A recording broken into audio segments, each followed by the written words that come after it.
Hello, bonjour tout le monde, bonjour famille de Bridge.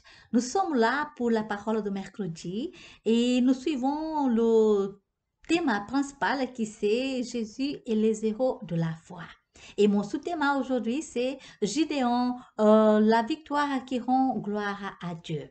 Et nous allons voir pourquoi ce personnage biblique, Gideon, il est nommé dans la galerie des héros de la foi dans le livre de Hébreux chapitre 11.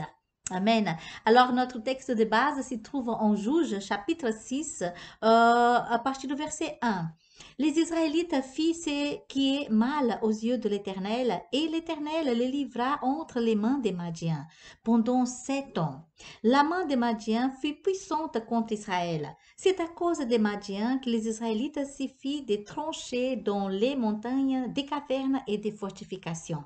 Quand Israël avait sémé, Madian montait avec Amalek et les Bédouins de l'Orient et ils montaient contre lui. Ils campaient en face de lui, détruisaient les productions du pays jusque vers Gaza et ne laissaient en Israël ni vivre, ni brebis, ni bœuf, ni âne.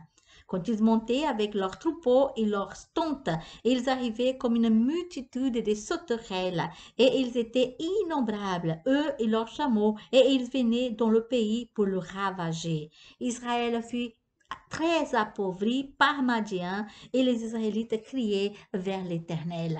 Nous voyons ici l'histoire de Gédéon. Il s'est trouvé dans un moment difficile qu'Israël était en train de crier à Dieu à cause de l'oppression de ses ennemis. Et chaque fois que le peuple criait vers l'Éternel, l'Éternel répondait. Et voyons ici que le verset 12 de ce chapitre 6, nous pouvons voir que l'ange de l'Éternel il s'assit sur le térébinthe d'Ophra qui appartenait à Joas du clan de Abiezer. Gideon, son fils, battait du froment au pressoir pour le mettre à l'abri de Madian. Et l'ange de l'Éternel lui apparut et lui dit, l'Éternel est avec toi, vaillant héros. Alléluia. Alors Gideon ne se voyait pas comme un héros, il ne se voyait pas du tout parce que dans la conversation, nous pouvons voir ses réponses pour l'ange. Gédéon lui dit, ah mon Seigneur, si l'Éternel est avec nous, pourquoi tout cela nous est-il arrivé? Et où sont tous ces prodiges que nos pères nous racontaient quand ils disaient, l'Éternel ne nous a-t-il pas fait monter hors d'Égypte? Maintenant, l'Éternel nous abandonne et nous livre entre les mains des Madians.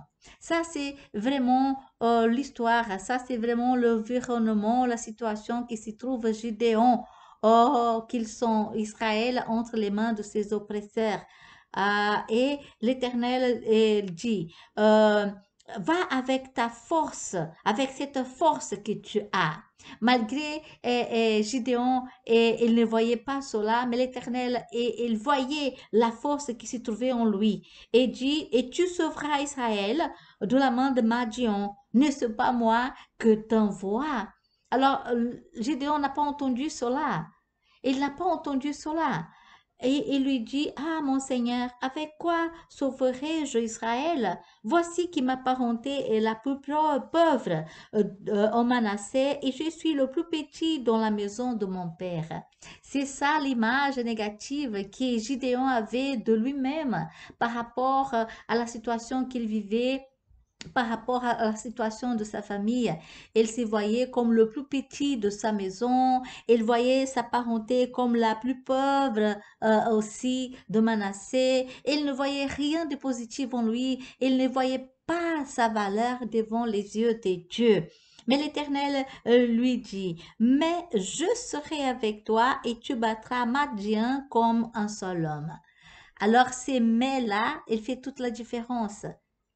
C'est l'Éternel qui sera avec nous. C'est l'Éternel qui sera avec Gédéon. Et il était avec Gédéon.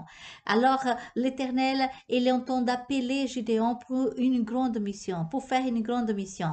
Il devait être juge d'Israël. Il devait être un libérateur pour libérer, pour délivrer le peuple de ses ennemis.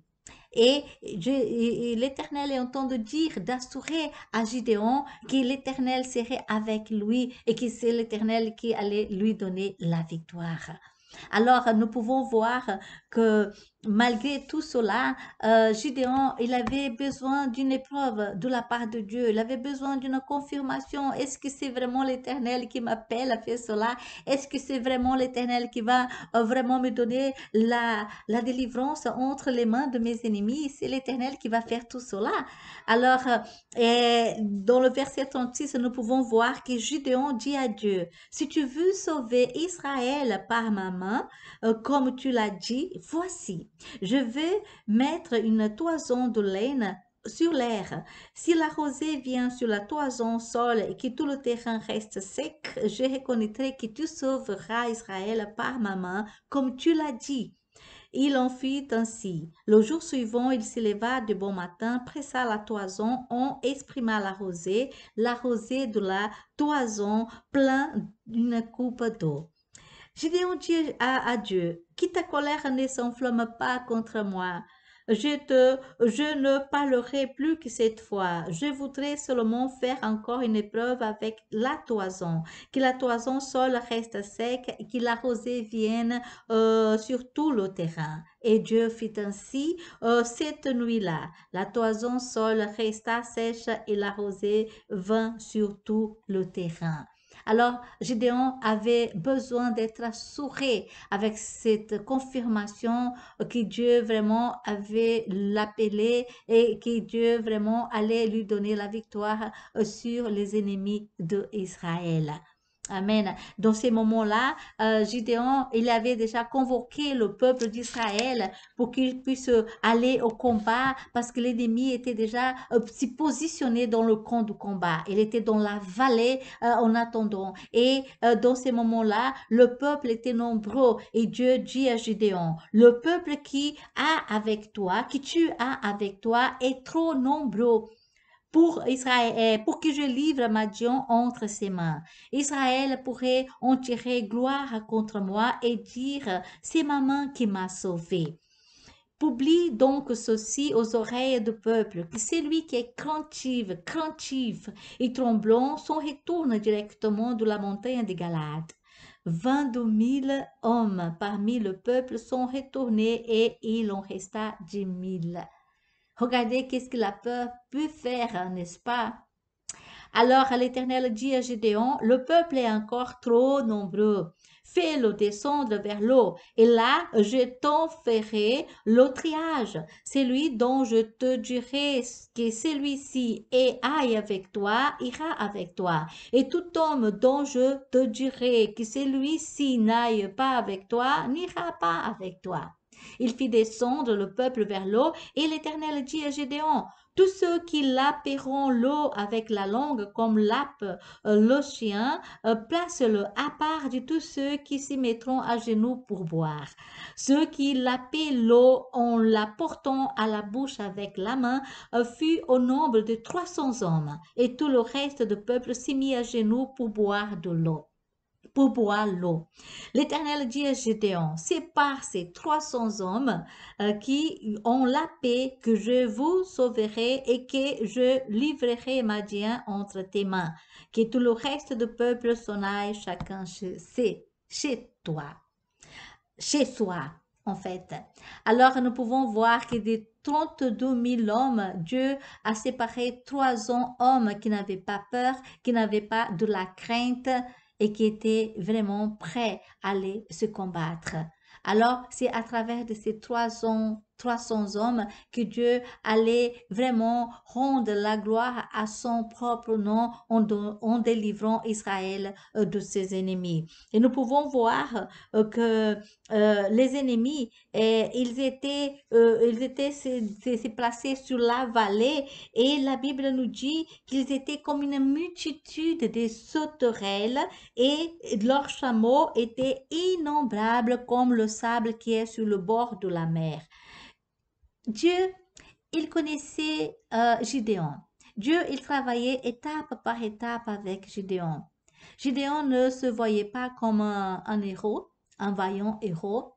Gideon ne voyait pas sa valeur parce qu'il vivait sous l'oppression de l'ennemi. Sa famille était la plus pauvre et lui était le plus petit de sa maison. C'est son image à lui.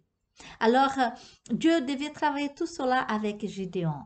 Et finalement, Dieu, pendant que les hommes étaient déjà sur la position de combat, Dieu savait, Dieu connaissait le cœur de Gideon. Il savait qu'il y avait encore de la crainte dans son cœur.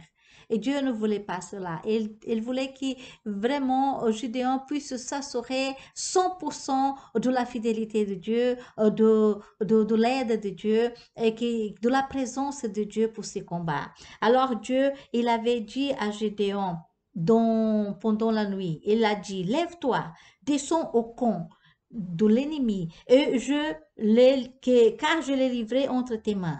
Si tu crains de descendre, descends vers le camp avec Pourra ton serviteur.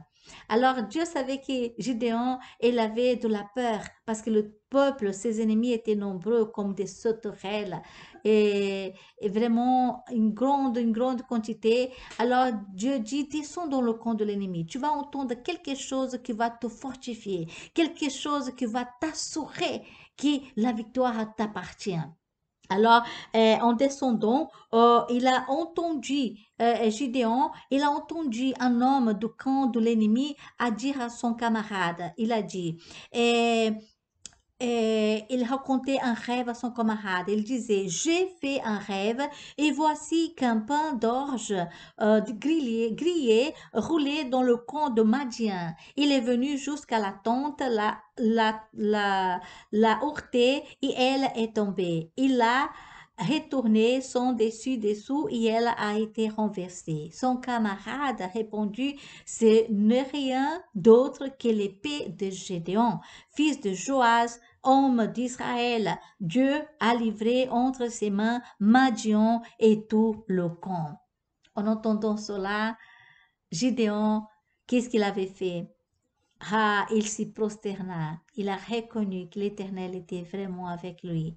Il revint au camp d'Israël et il dit, levez-vous, car l'Éternel a livré entre vos mains le camp de Madian.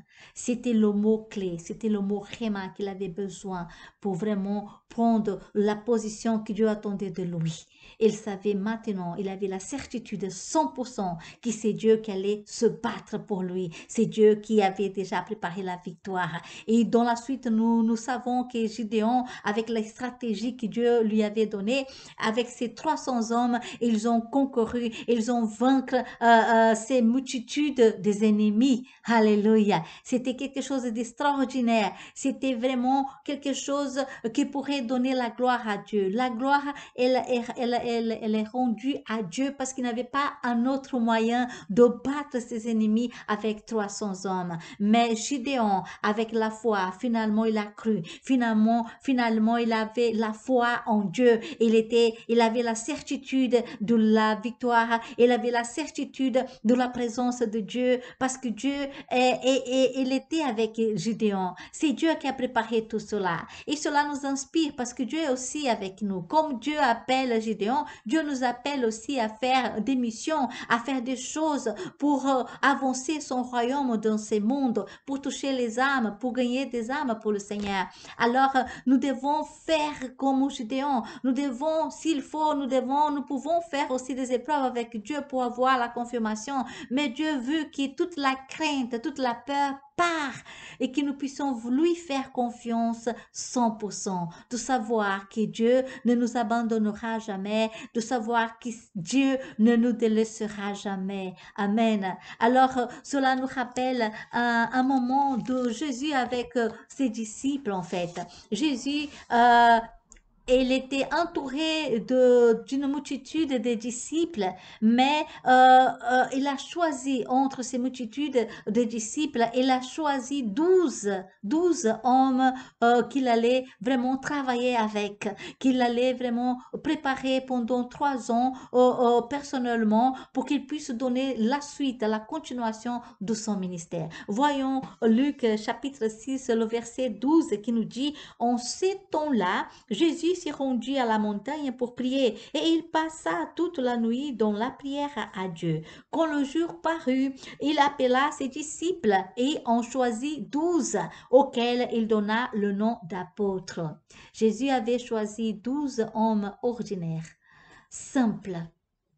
12 hommes qui n'avaient pas de formation, qui n'avaient pas de diplôme, des hommes qui n'étaient pas des hommes cultivés, des hommes qui étaient vraiment, qui vivaient une vie ordinaire, étaient des pécheurs, des hommes qui n'avaient pas de valeur aux yeux de la société, mais aux yeux de Dieu, ils avaient des valeurs.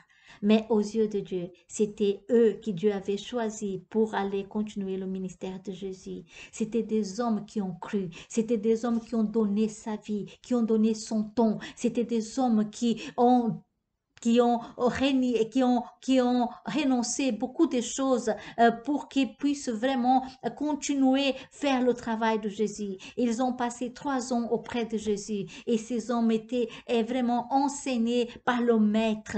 Ils étaient enseignés par le Seigneur Tout-Puissant. Et nous pouvons voir qu'après la descente du Saint-Esprit dans le jour de la Pentecôte, ces hommes, ils étaient vraiment utilisés puissamment par Dieu.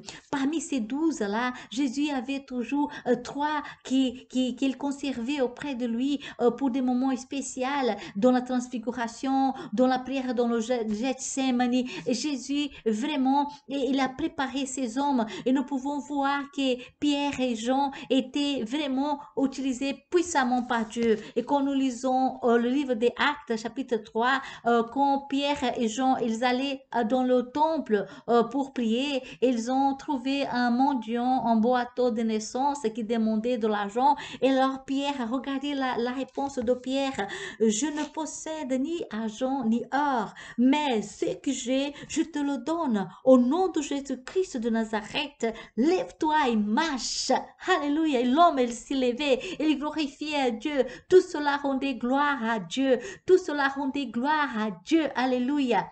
Dieu avait appelé des hommes simples, des hommes ordinaires, des hommes qui n'avaient pas la capacité aux yeux des hommes, aux yeux de la société. Mais sachez d'une chose, quand Dieu appelle, c'est lui qui va donner la capacité. Si Dieu nous appelle, c'est parce que il a un but précis pour nos vies. Il a déjà la capacité pour nous. Il va nous préparer. Il va vraiment nous capaciter. Et c'est cela qui est arrivé avec ses disciples. Et nous pouvons voir qu'après ces miracles-là, Pierre, rempli du Saint-Esprit, il prêchait, il parlait de la bonne nouvelle, du salut, du royaume de Dieu, et 5000 personnes ont donné sa vie à Jésus. Alléluia. Nous pouvons voir aussi que Jean, qui était dans la île des Patmos, il a reçu une vision du Seigneur, et à travers de cette vision, il a pu écrire le livre d'Apocalypse, la révélation, le livre de la révélation des événements qui vont encore se passer. Alléluia.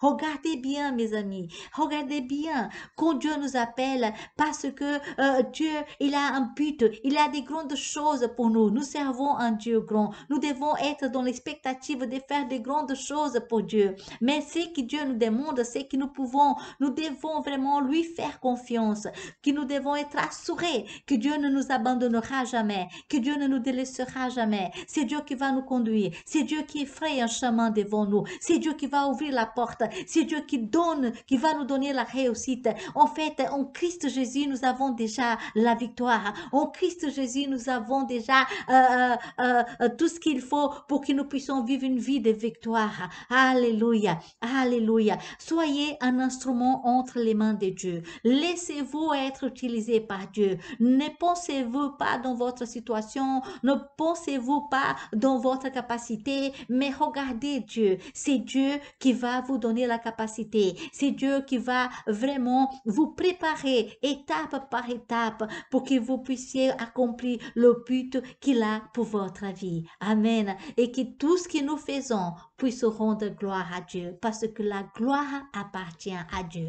Tout ce que Dieu nous donne, tout ce que Dieu nous prépare, c'est pour que son nom soit glorifié. Et c'est cela le but de nos vies, pour que nous puissions glorifier le nom du Seigneur, pour que nous puissions faire avancer le royaume de Dieu et que le nom de Jésus soit glorifié dans cette terre à jamais. Amen. Que Dieu continue à vous bénir. Lisez davantage la parole de Dieu. Lisez les Juges, chapitre 6, les étapes, la façon comme Dieu a travaillé avec Gédéon et vous allez vous identifier là-dedans. Amen. Que Dieu vous continue à vous utiliser puissamment et la foi en Dieu, toujours. Alléluia. Ne doutez pas et laissez Dieu enlever de vos cœurs toutes les craintes, toute la peur. Amen.